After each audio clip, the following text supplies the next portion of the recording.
E agora sim, o último painel da tarde, intitulado A Conversa com os Campeões.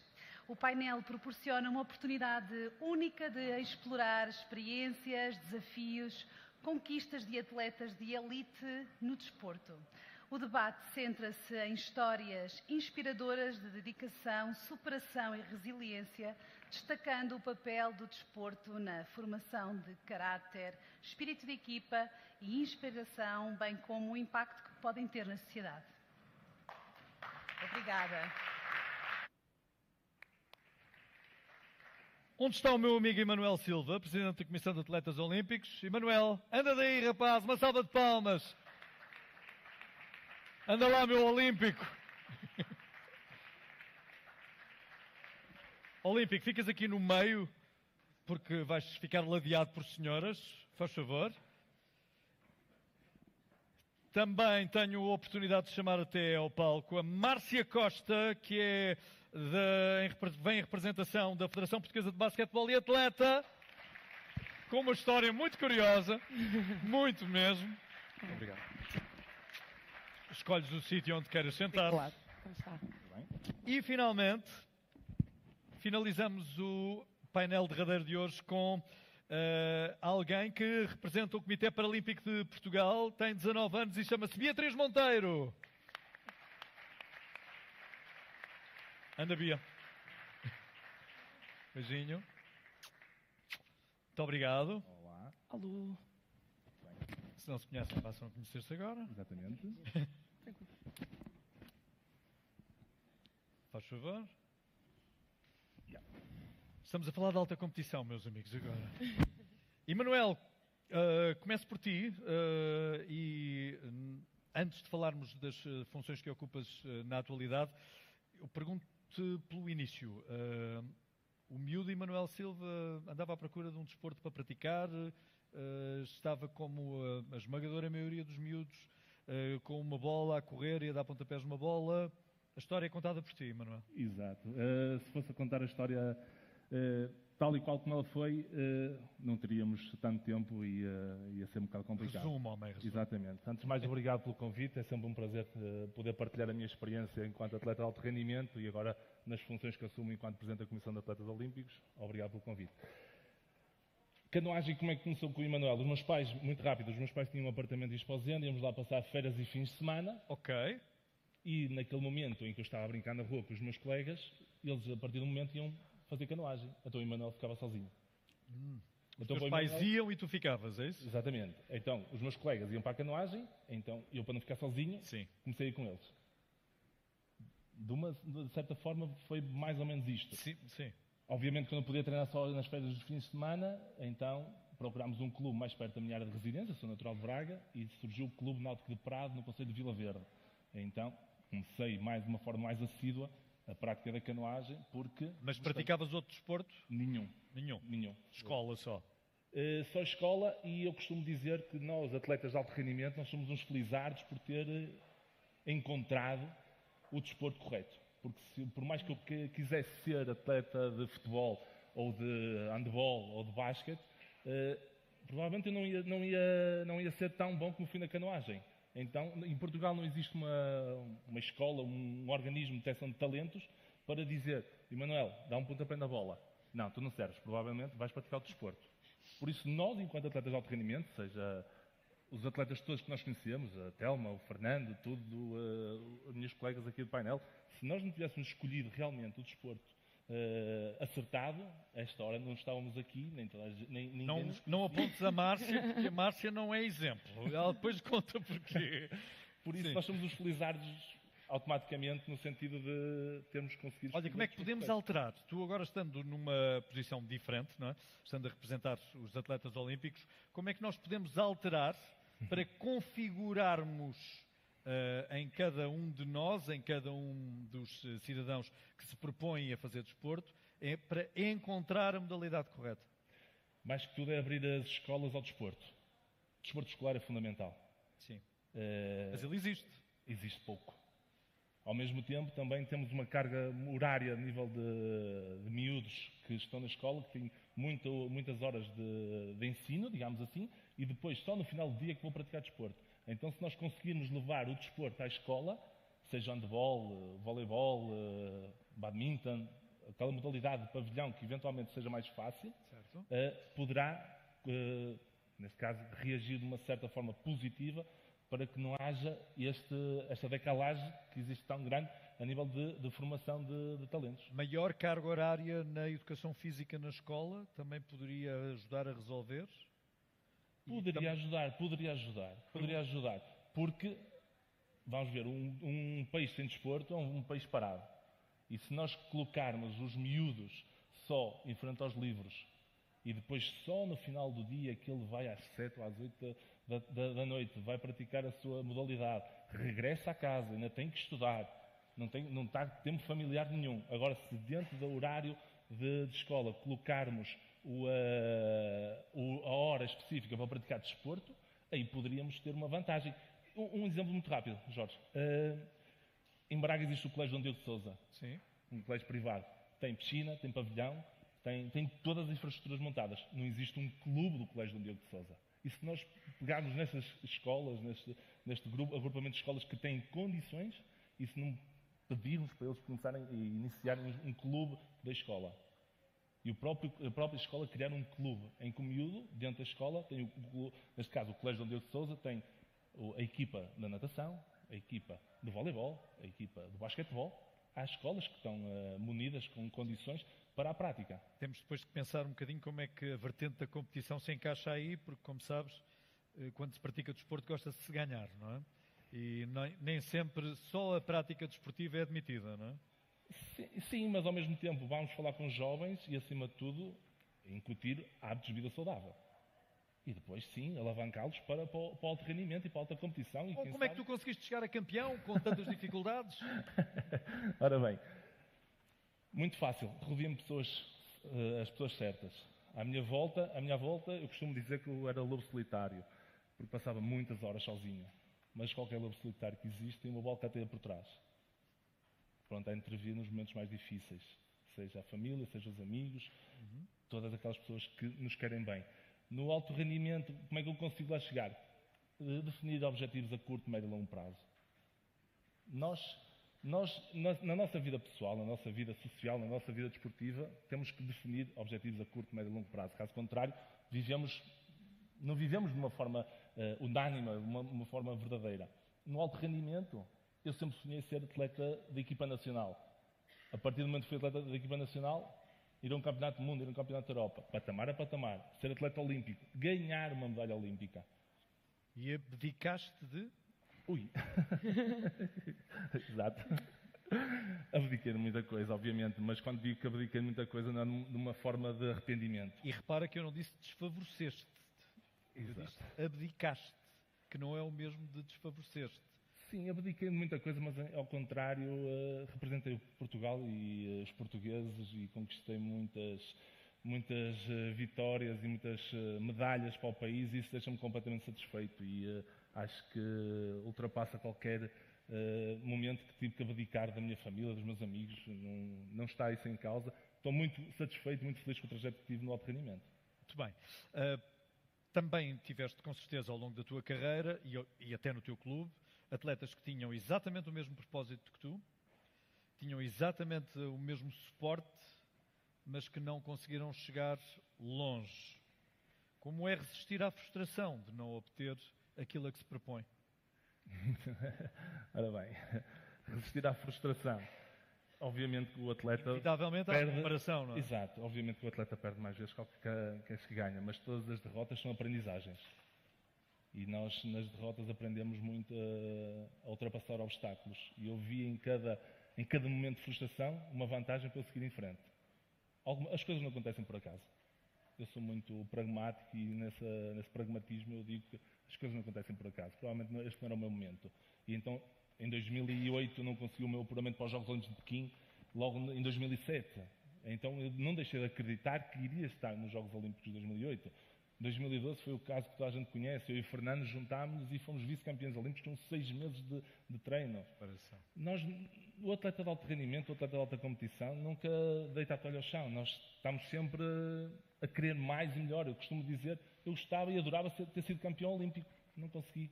Mas o meu sonho de sempre, nesta minha carreira desportiva de quase 30 anos, era ser campeão olímpico. Fui vice-campeão olímpico.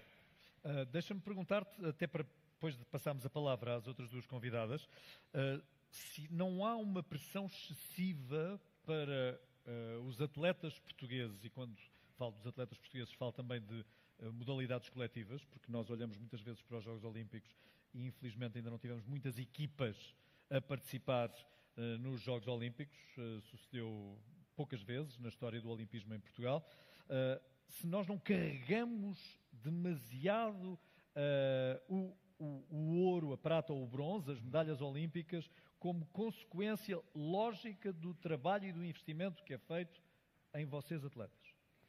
Bem, essa responsabilidade, cada atleta tem a sua maturidade para assumir e para ter com ela. No que diz respeito ao Emanuel, eu quando competia, eu só tinha a certeza que ia ter na bancada as pessoas que mais gosto e ia dar na televisão e a minha família, os meus amigos, iam-me ver a fazer aquilo que eu mais gostava. Independentemente se A, B ou C, não gostasse do resultado final que eu fosse alcançar. No entanto, esta maturidade é ganha ano após ano, mas existe obviamente muitos atletas, isto aqui vai da saúde mental, se entrarmos por aí, a saúde mental aí tem um peso profundo, em que existe muita responsabilidade, não é só da sociedade, vamos falar até de patrocinadores.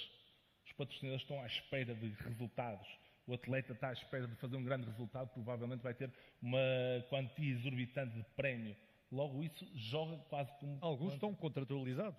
Exatamente. Por isso aí é uma pressão que o próprio atleta tem. Eu costumava dizer, e isto aqui já foi público, disse a muitas pessoas, nos Jogos Olímpicos de Londres de 2012, eu disse ao Fernando, nós já chegamos os adversários que temos aqui ao nosso lado.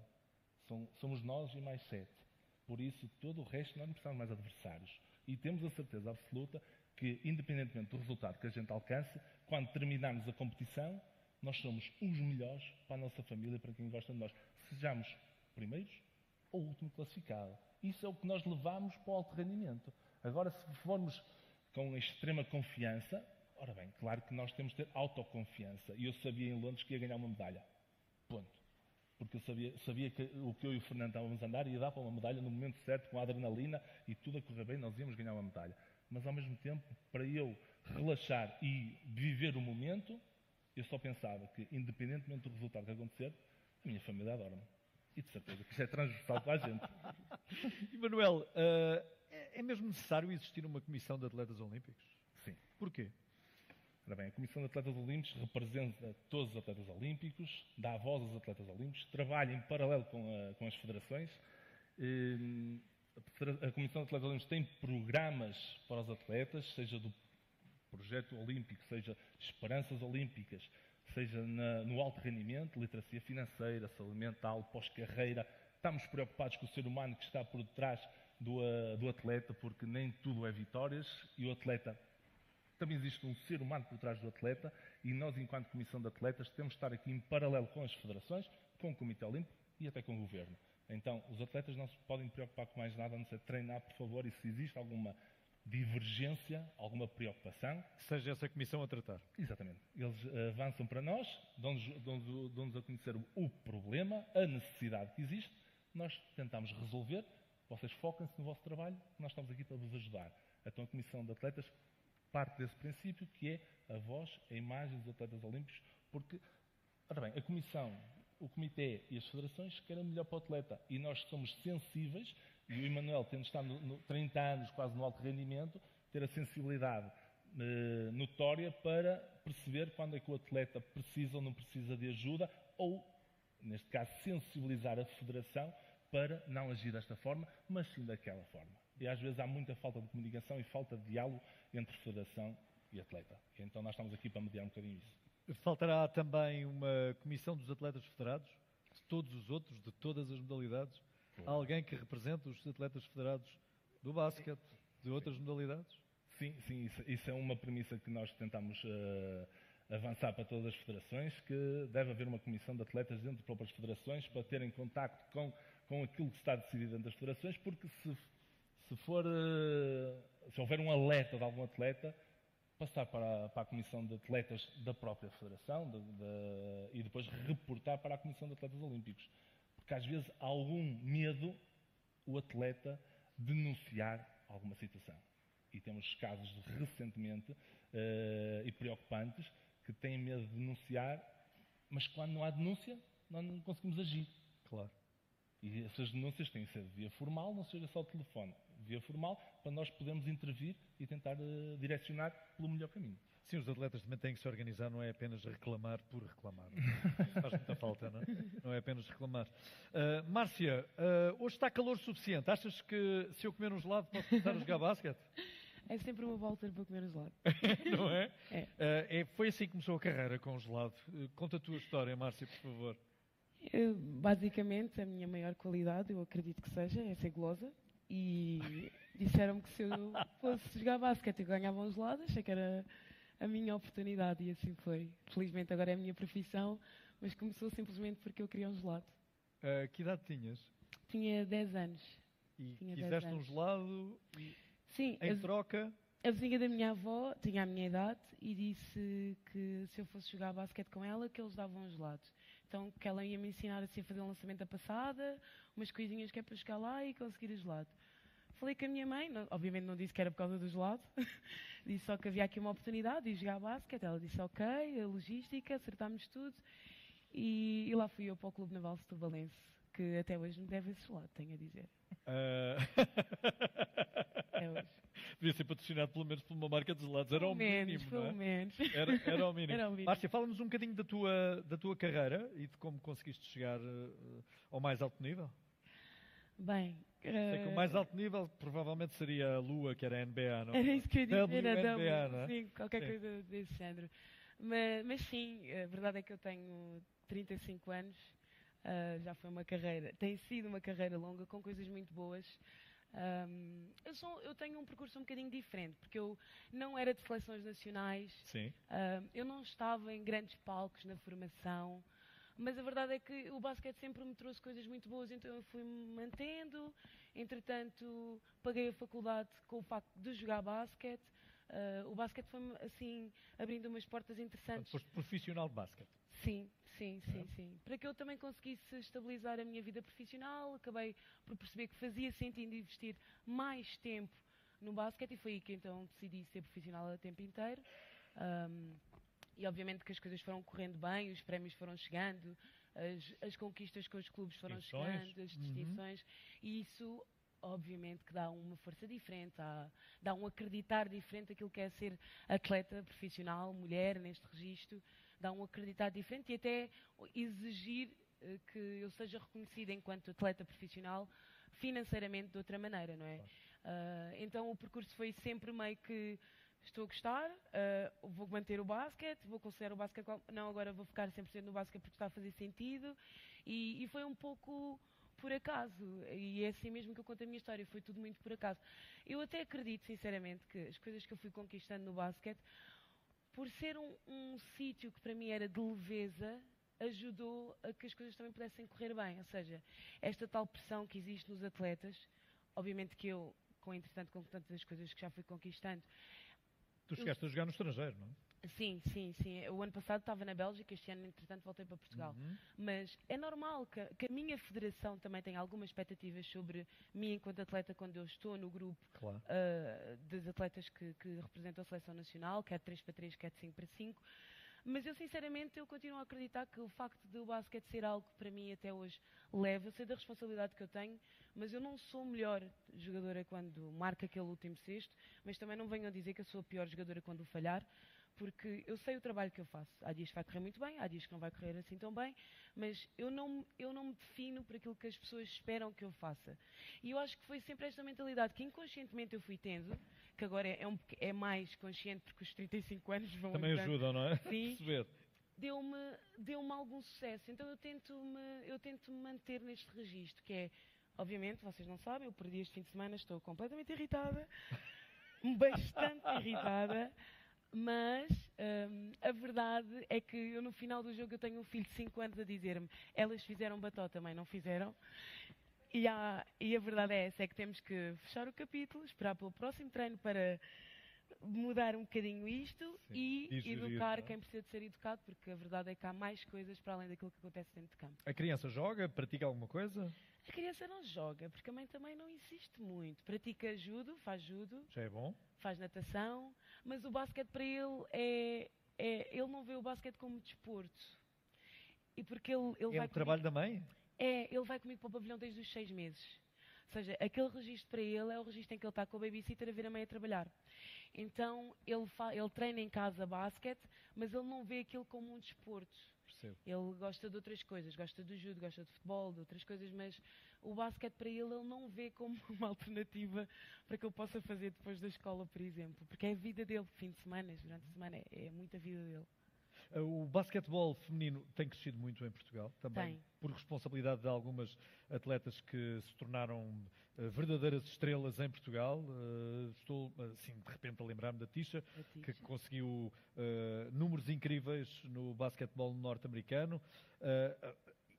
Foi também aquilo que outras conseguiram que te levou a pensar que, se calhar se eu fizer o mesmo que elas...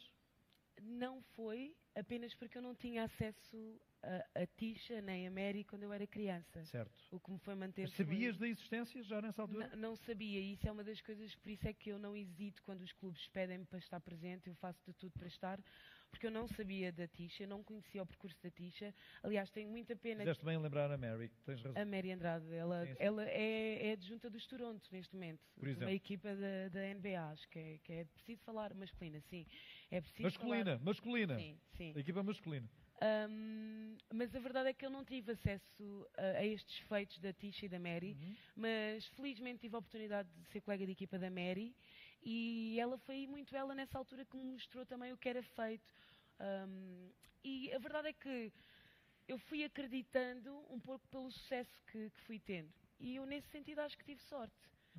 Porque a verdade é que o insucesso também faz parte e o meu percurso é muito feito de coisas bastante boas e isso acaba por me dar voz, que acho que é algo que é preciso ser usado, dá-me voz, dá-me a possibilidade de ser exemplo para alguns e principalmente de miúdas mais novas acreditarem que é possível fazer disto profissão, mas também é importante que alguém que esteja a pensar no fim de carreira também consiga deixar o máximo tudo, o mais preparado a um caminho bem delineado ou um caminho para que possa ser seguido e para que possamos realmente tornar isto mais do que um sonho, acima de tudo um investimento de vida. Como o Emanuel dizia, é preciso também equipa, não é? É preciso sentir que não és claro. apenas a jogadora, mas és a jogadora que contará com um treinador, que contará com empresário? Sim. Contará com empresário, psicólogo? Sim. Uma estrutura, não é? Diga? Uma estrutura, não é? Uma estrutura, sim. Eu acho que no desporto coletivo é um bocadinho diferente, porque eu acho que há muita coisa que está bastante mais evoluída no desporto individual, porque vê-se o atleta pelo atleta. Sim. Obviamente que eu, num dia menos bom, eu tenho mais 4 pessoas dentro de campo que me podem salvaguardar nesse sentido, e é brilhante, e desculpem, malta, é bem bom. É bem bom. Mas a verdade é que até mesmo a maneira como eu vivo a minha profissão, que não é a mesma maneira que algumas colegas minhas vivem e está tudo bem, eu tento passar muito isto. Eu tenho a minha nutricionista, que sou eu que pago, eu tenho o meu fisioterapeuta, que o meu clube fornece-me, mas que eu não posso estar dependente, porque há clubes que não têm essa estrutura, apesar de tudo. Eu tenho as minhas psicólogas, uma para o desporto e uma para a vida pessoal. Eu tento também salvaguardar-me, porque a verdade é que, apesar de eu ter os 35 anos, eu não sei o meu fim de carreira, eu não penso no meu final de carreira, eu não sinto... As pessoas perguntam, quando é que tu vais parar de jogar basquete? Enquanto eu me sentir com dignidade dentro de campo, eu vou continuar. Tenho uma boa resposta para ti. Então. Perguntei ao Ronaldo. Verdade. Mas também eu sei que cabe-me a mim salvaguardar tudo o resto e é por isso que eu também faço um investimento nessa tal equipa e tento não estar dependente do clube por onde eu assino o contrato. Márcia, tu julgas que por seres praticante de basquetebol tiveste o privilégio... Conheço alguns basquetebolistas, treinadores, pessoas ligadas ao basquetebol que dizem nós estamos no basquete, Jorge, não é exatamente outro desporto, é o basquete. E nós temos alguns valores que gostávamos muito que replicassem noutras modalidades. Também sentes isso? Mas o contrário eu também acho que é possível. Não Eu sei acho. se era possível. Eu perguntei-te se sentes que esse conjunto de virtudes também te serviram para a tua vida. Sim, claramente. Isso eu sinto. Mas há pouco a Manuel falava sobre o desporto certo. E nem sempre nós acabamos no desporto certo. Mas uma coisa que eu acho que é transversal é o que realmente o desporto pode dar. E eu, quando falo com as miúdas mais novas, eu digo-lhes: vai ser ótimo se vocês acabarem a vossa formação e forem excelentes administrativas. Vocês vão ver que o desporto acrescenta. Vai ser ótimo se vocês forem advogadas, vocês vão ver que o desporto acrescenta. Então eu acredito que, acima de tudo, nós sabermos estar enquanto pessoas e termos o senso de responsabilidade de sermos pessoas que sabemos contribuir para a sociedade, valerá mais do que qualquer outra coisa. E isso é uma coisa que podemos encontrar em vários sítios, em vários projetos, mas o desporto é tão fácil encontrar isso neste contexto que difícil seria eu dizer que não a esta tua pergunta. Oh, meu Deus, que palavras tão importantes. Para quem gosta de desporto é tão bom ouvir. A Beatriz tem 19 anos, é uma das maiores promessas do para-badminton mundial, é vice-campeã da Europa. E descobres o badminton como? Através do desporto escolar. Sim. Que foi um ponto. Está um bom exemplo, Emanuel. O Emanuel tocou. Eu entrei no 5º ano e decidi, eu na altura praticava ainda equitação, porque eu nasci com uma deficiência, ou seja, a lesão do plexo braquial, que me impede de fazer movimentos com o braço esquerdo, ou seja, esticar e levantar o braço. E nunca me impediu de fazer nada na minha vida, porque também tive sempre uma família, lá está, que me apoiou bastante. Fui sempre acompanhada por fisioterapeutas, fui operada também, fui seguida por médicos, pediatras, tudo o que fosse necessário para que pudesse ter uma vida mais neutra, mais Sim. normal, sendo uma pessoa com deficiência.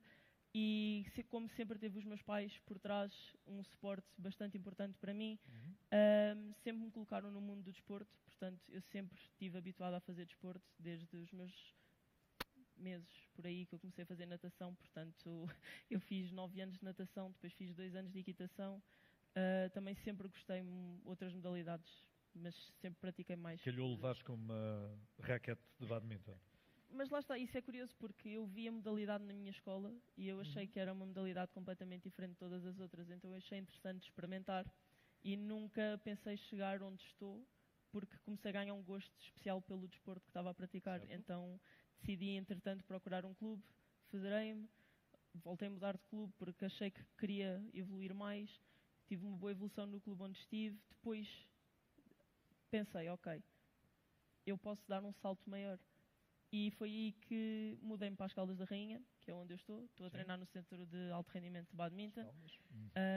Estou a residir nas Caldas da Rainha, ou seja, eu sou natural de Lisboa, eu resido em Sintra, mas mudei-me para as Caldas, longe da minha família, com os meus 15 anos, para seguir um sonho.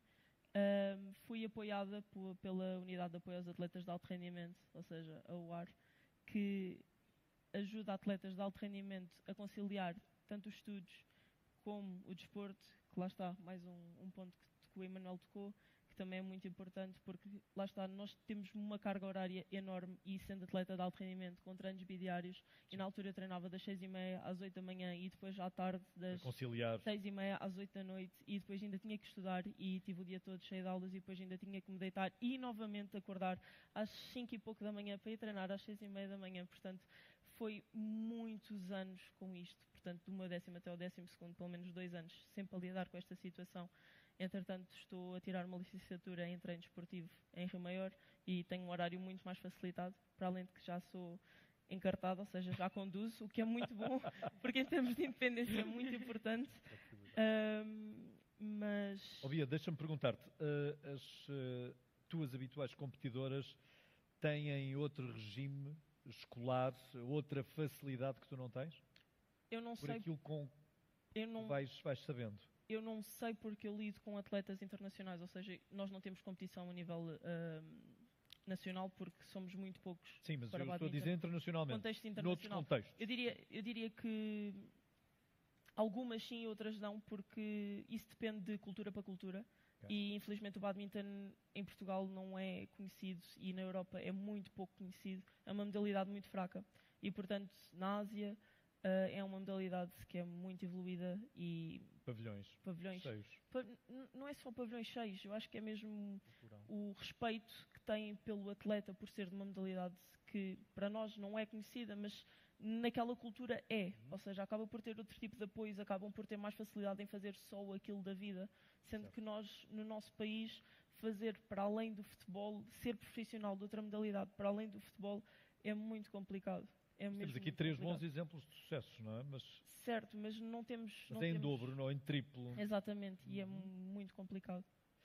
Apoios, falaste dos teus pais, que normalmente são até conhecidos por patrocínios, são aqueles que se chegam à frente para conseguir garantir que vocês tenham todas as possibilidades, mas para além dos teus pais, os clubes também devem ter com certeza ajudado, apercebendo de que para evoluir tinhas que mudar, não é? Eles ajudaram-me, mas foi mais em parte de evolução da modalidade. Em termos de orçamentos e etc., nós somos apoiados pela Federação Portuguesa de Badminton através do Comitê Paralímpico de Portugal, porque nós temos um orçamento. Mas também só ganhamos orçamento se tivermos resultados. E somos apoiados com uma bolsa. Ou seja, é muito complicado lidar com essa situação, porque para além disso, eu continuo Beatriz, a ter... mas deixa-me perguntar-te, mas não faz parte do desporto de alta competição essa pressão dos resultados? Faz. Não é natural? É natural, mas eu sinto que a nossa maior pressão temos que ser nós mesmos e não pensarmos naquilo que está de fora, porque se é uma coisa que nós queremos e são os resultados que nós queremos, nós temos que correr atrás, temos que ser nós a correr atrás e não pode ser as pessoas por trás a dizer, olha, tu precisas ter este resultado, tu precisas ter aquilo, tu precisas ter aquilo. Claro que isso vai ser não uma pressão positiva. Eu não acho isso uma pressão positiva. Porque se me tiverem a dizer, se tu não tivesse uma medalha da Europa, uma medalha de prata, de ouro, se não tiveres uma medalha, eu tiro-te isto. Eu fico a tua bolsa desce, ou o teu orçamento desce, ou tiramos-te a bolsa. Esse tipo de... Isto nunca me aconteceu, mas se me fizessem isto ia ser uma pressão negativa, porque eu ia estar a pensar no resultado e não no processo que eu tive para alcançar aquele resultado. E, portanto, o que é importante é pensar, ok, o que é que eu fiz para estar aqui? O que é que eu estou aqui a fazer neste momento e aquilo que eu quero? E Paralímpica, pior ainda, não é?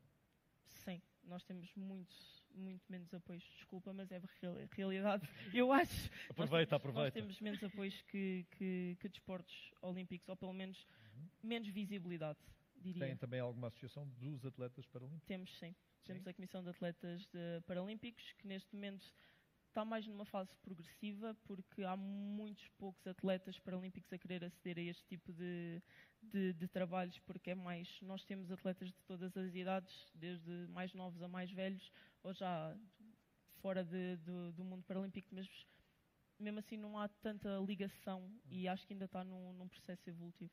Sentes-te exemplo, Bia? Eu espero que sim. Se eu me sinto, eu sei que há pessoas que ficam felizes pelos meus resultados. Também sei que há outras que demonstram felicidade e que depois realmente não estão felizes. Mas eu penso que sim, eu penso que sou um exemplo. E já conseguiste arrastar mais amigas, mais pessoas com incapacidades para praticar badminton ou outras modalidades? Nós tivemos agora recentemente uma menina muito pequenina que integrou os nossos estágios antes de irmos para o Campeonato da Europa, que tem 8 aninhos, a Leonor. É de um clube no Algarve e ela ela não formou o braço, sim, um dos braços por completo, ou seja, só tem nem informação do cotovelo teve e tem um dedinho muito pequenino, ou seja, iria integrar na minha categoria caso fosse competir internacionalmente. Só que convém, e como nós estamos longe e não temos contacto direto com ela, convém que o clube, família, tente manter dentro do mundo do desporto e que me mantenha apoio, porque ela é muito pequenina, tem uma margem de progressão enorme e se realmente ela se quiser manter, gostaria que ela fosse a minha competidora direta para a entrada nos Jogos Paralímpicos, depois lá em Brisbane ou mais lá à frente, porque realmente eu ficaria muito feliz se realmente isso acontecesse. Márcia, já inspiraste basquetebolistas mais jovens olhando para ti e dizem, quer ser como tu? Dizem que sim, dizem que sim. Vou recebendo esse feedback e obviamente que sabe bem ouvir tudo isso. Qual é a maior dúvida que te apresentam? Como é que tu chegaste lá? Como é que tu vives com Tão pouco dinheiro? Pois, mas isso também não sei responder. A maior dúvida é lidar com a frustração. Ok. As miúdas perguntam muito, como é que tu lidas quando estás frustrada, quando um jogo não te corre bem, ficaste muito nervosa naquele dia, porque felizmente já demos este passo, já há algumas coisas da Seleção Nacional a passarem na televisão, já temos a RTP2 a lançar alguns jogos das seleções, isso é ótimo, é bastante bom saber que isso acontece. Então, chegamos a um público que já começa a ver as jogadoras dentro de campo e começa a pensar, eu quando estava naquela, ou se eu estivesse naquela situação, como é que eu me sentia? Então, já recebo muito como é que tu lidas com a pressão, como é que tu lidas com os nervos. Márcia, confirmas que a Federação paga os prémios masculinos e femininos do mesmo valor?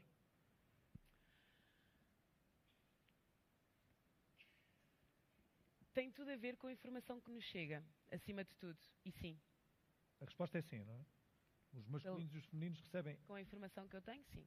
Ok. Isso também é precioso, saber que há uma modalidade que tem essa preocupação. Emanuel, há miúdos que te pedem conselhos? Sim. O que é que eu faço para conseguir ser como tu? Exato.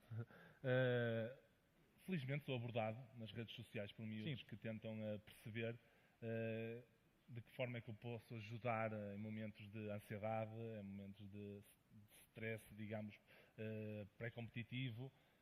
Existe também essa responsabilidade da nossa parte, atletas olímpicos, em poder ajudar esses mais novos, porque até, voltando à Comissão de Atletas Olímpicos, nós temos um programa de mentoria em que nós temos um leque de atletas que está disponível a ajudar mais atletas do projeto olímpico, do alto rendimento, das esperanças olímpicas também, para que esses miúdos também se sintam apoiados, porque nós já passamos por tantas dificuldades que esses miúdos também vão passar, e ao mesmo tempo nós podermos ser exemplo e uma salvaguarda para eles, para conseguirem dar o passo certo no momento decisivo. A Márcia teve 2 bons exemplos de um escalão etário mais experiente. Sim. Que atingiu a alta competição. Vocês nem tanto. Vocês foram os pioneiros das medalhas. Essa pergunta é espetacular.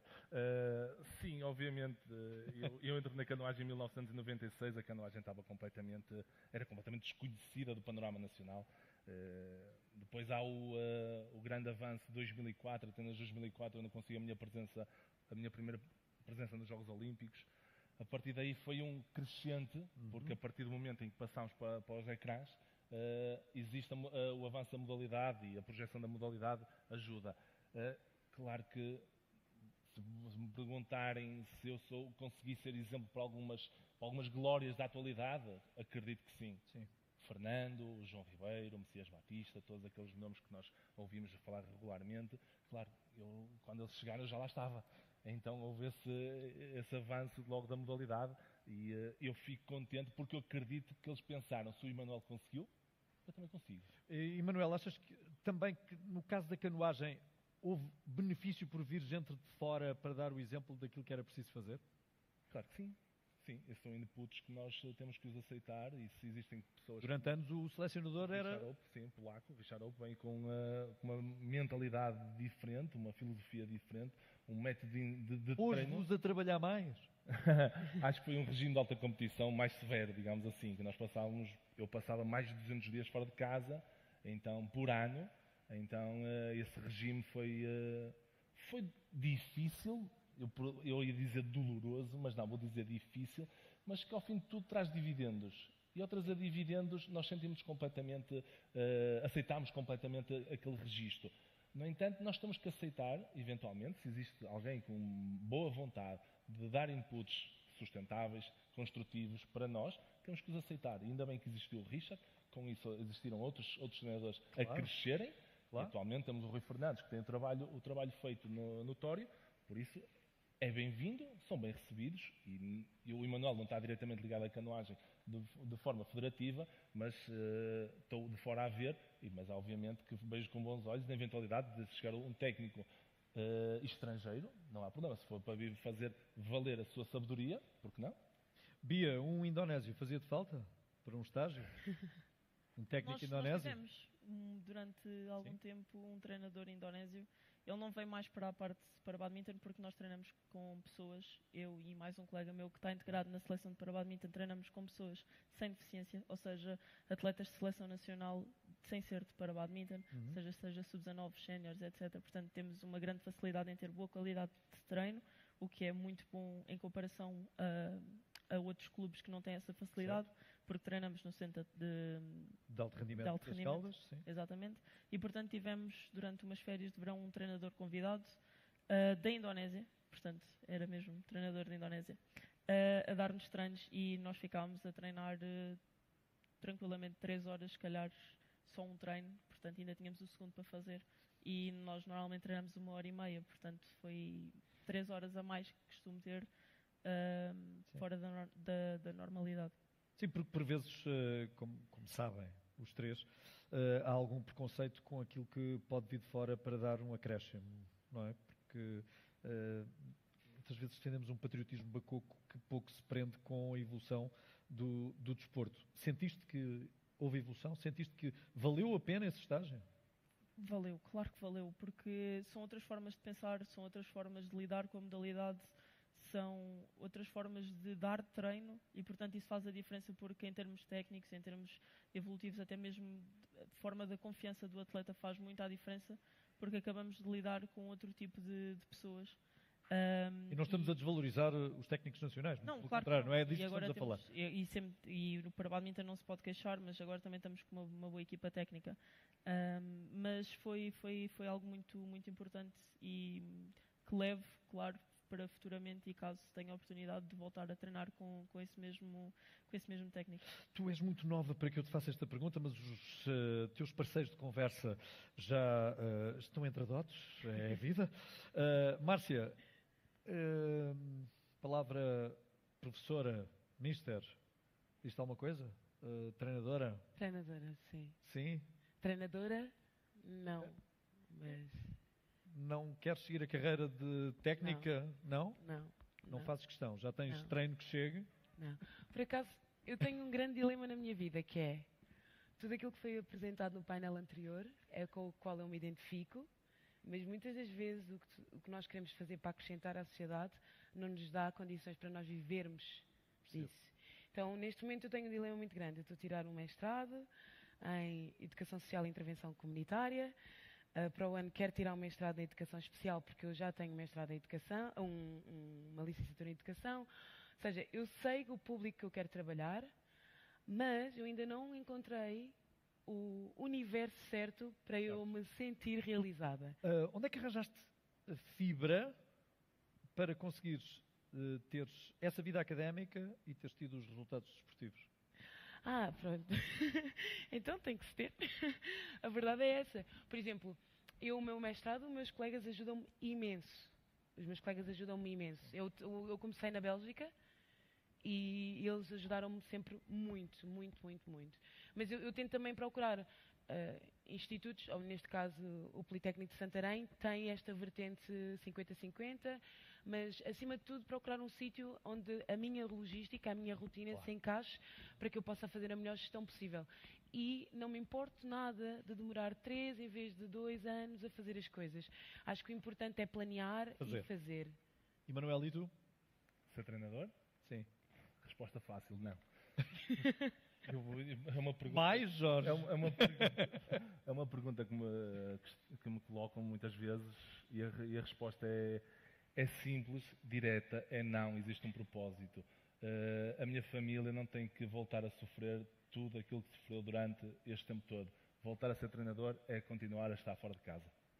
E eu não tenho, a minha família não merece isso. Eu passava mais de 200 dias fora de casa por ano, isto aqui multiplicado, não vou dizer por 30, vou multiplicar por ciclos olímpicos, por 20 anos, são muitos dias fora de casa e nem a minha família, nem as pessoas que gostam de mim, nem os meus amigos merecem isso. Então, vida de treinador, não. Sinto-me completamente realizado enquanto Presidente da Comissão de Atletas Olímpicos, é aí que eu estou muito bem e estou muito confortável a ajudar os atletas olímpicos, o projeto olímpico, as esperanças olímpicas. Para além disso, tenho o meu negócio, o meu próprio negócio num alojamento local no Gerês. Vou entrar no município de Braga, em que vê incapacidades para eu poder ajudar, por isso há todo um leque e uma oferta. Mas treinador não, eu não vou estar fora mais tempo já chega. Queridos amigos, se tiverem alguma pergunta para colocar a estes campeões, fiquem à vontade para se dirigirem a eles. Está lá ao fundo alguém de camisa branca, que eu mal vejo, apenas consigo perceber que é uma camisa branca, e o meu amigo vai identificar-se com certeza.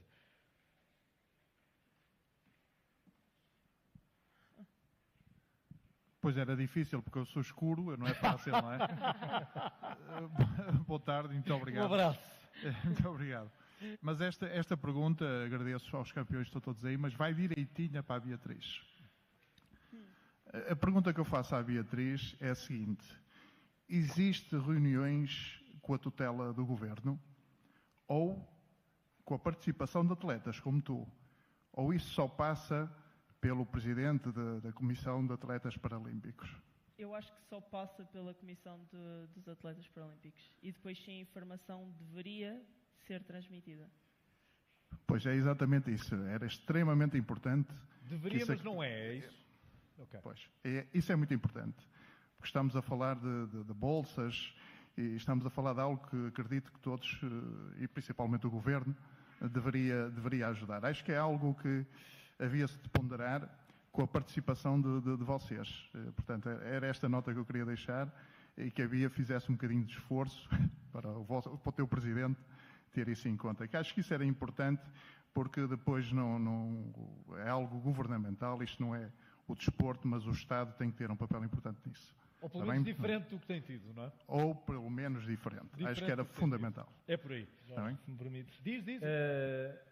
O avanço está a ser significativo e está a ser bem recebido. As bolsas olímpicas e paralímpicas já são iguais. Exato. Os prémios dos medalhados em Jogos Olímpicos e Paralímpicos, os prémios já estão iguais. O caminho é mesmo este. E felizmente que existe este caminho que está a ser trilhado. Temos uma pessoa muito experiente no Governo, o Dr. Pedro Dias. Há uma sensibilidade enorme neste trajeto e só tem tendência a melhorar. Os passos estão a ser dados, o trilho está a ser traçado, por isso esperamos todos que isso. E não há seja transformações de um dia para o outro. Não é com certeza com o nascer do sol que tudo se vai alterar. Mais alguma questão que queiram levantar para estes campeões, a quem já demos vários aplausos e que não negaremos mais uma salva de palmas, com certeza, para eles. Também agradecendo o tempo que despenderam para estar aqui connosco e nós também ficando muito gratos pela vossa atenção e por a vossa motivação para estarem a ouvir aquilo que estes atletas foram e são capazes de fazer. Muito obrigado a todos.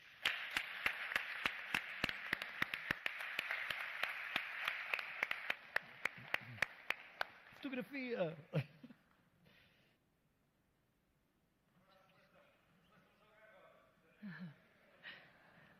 Mas antes disso, gostaríamos de convidar todos os presentes para um dão de honra, um brinde a este dia. E muito obrigada a todos vós, Jorge Gabriel também. Vamos ao dão de honra.